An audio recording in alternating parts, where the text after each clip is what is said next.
just a general sense of where we are. For self-record health, this is girls that report that their health is poor or fair or poor. And we can see a trend towards Eastern Europe, children reporting poor health in Eastern Europe. And in Wales, beats me, and in Scotland a bit poorer than... and when we look at boys, we see that similar trends in terms of geography, but fewer boys are going to report fair or poor 15 years old. And we see this gender gap across all ages, but it increases, so there's an interaction. As children grow up, they tend to be reporting poorer health, but the gender difference increases. Okay? And the same is with life satisfaction.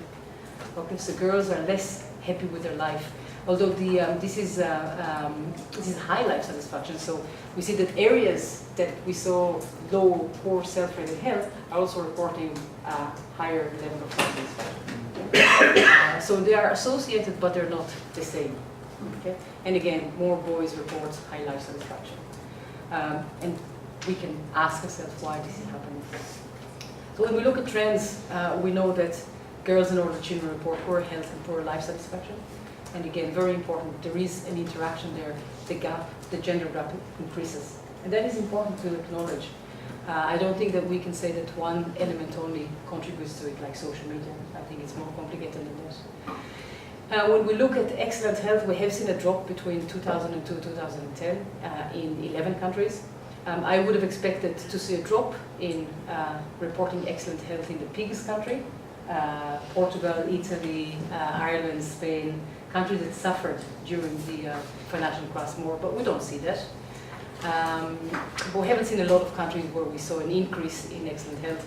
And equally, we have few countries where life satisfaction increased, but it has increased in some regions, mainly Eastern Europe, okay? Which is interesting.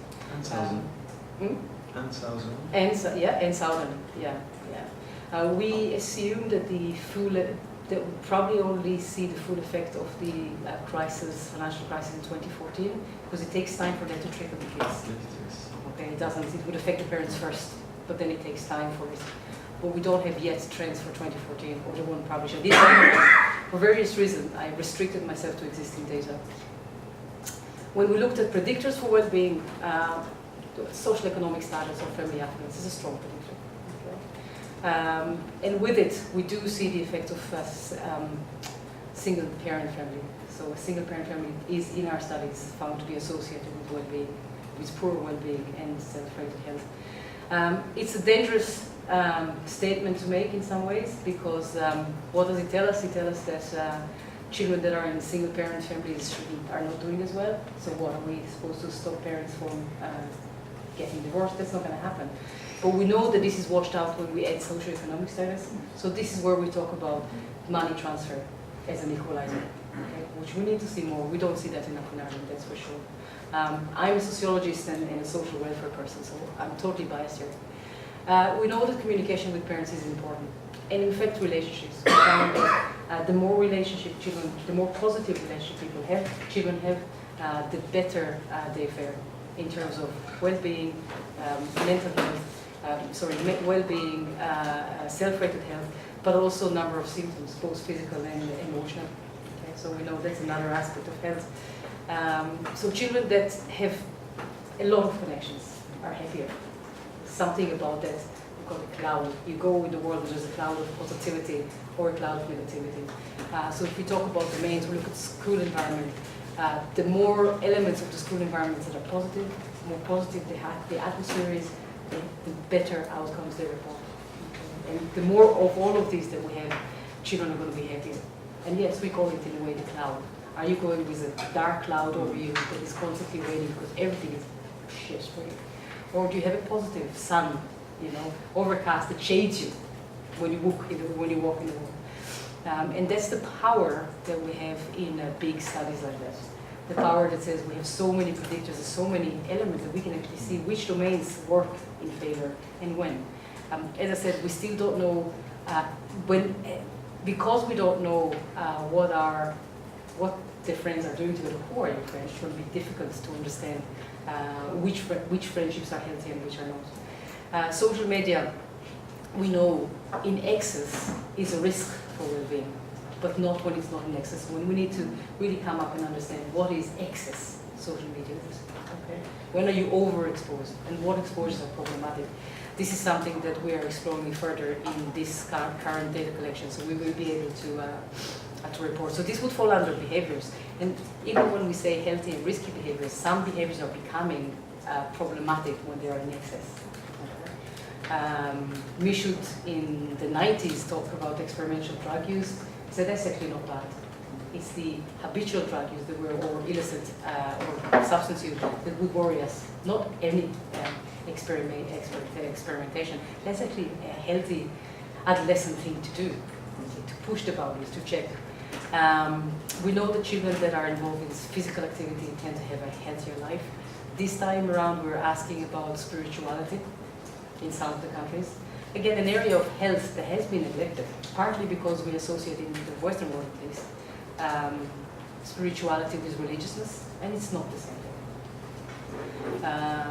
Interesting evidence are coming from Canada in their own pilot, where they found that involvement in a religious group is actually a risk factor for violent behavior, for aggressive behavior, which is problematic. Again, problematic message, not the message we would like to have, but this is what we found. We can't ignore data, even if we don't necessarily like what it says.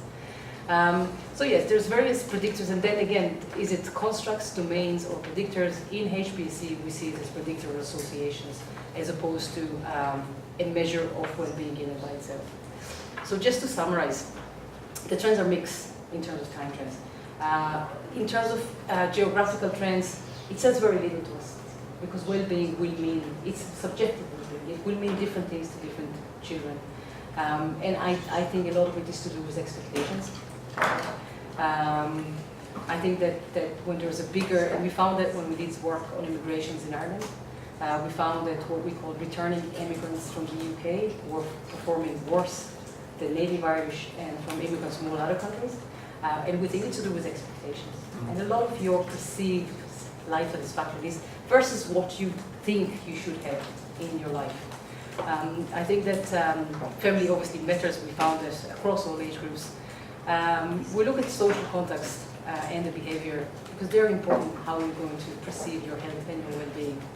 And well-being matters, because those that report well-being, again, it's associated with so many other healthier elements in your life. And again, I can't say what came first. We can argue whether we can measure well-being correctly or not. We can argue whether we have the good measure. I think that it's only partly important. If I go to the field of medical sociology, we were able to stop the spread of HIV, of AIDS, even before HIV was diagnosed as a virus, simply because we understood what behaviors are associated or how it is transferred. And equally, if we know what improves the well-being, the way we measure, even if it's not a perfect measure, that's good enough, because we know what we can do. We know what we can do in terms of policy when it comes to social transfers. We know what we can do at the school level if we want to work on bullying prevention. We know how to do it. We know how to work with children if we give them more freedom.